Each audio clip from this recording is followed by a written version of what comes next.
किती दिवस झाले? प्रशासन मला रोज विचारतंय मधुकर, वडिलांना सांगता येत नाही का आधी माझं शिक्षण मग बाकी सगळं ते? काय सांगू सर, आणि कसं सांगू? गेल्या वर्षी बहिणीचं लगीन झालं, 2 लाख रुपये हुंडा घेतला आणि 1.5 तोळं सोनं.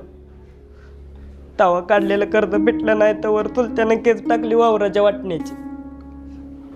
तिथं पैसा गेला, केस हरलो, घराच्या वाटण्या झाल्या. आता तर कुणाच्या घरात राहतोय सर. इकडून उंदीर येतोय तर तिकडून घुस येत्या. पावसाळ्यात अख्खं घर गळतंय. घरातली भांडी कमी पडते, पण पत्र्याची पानं काय गळायची थांबत नाही.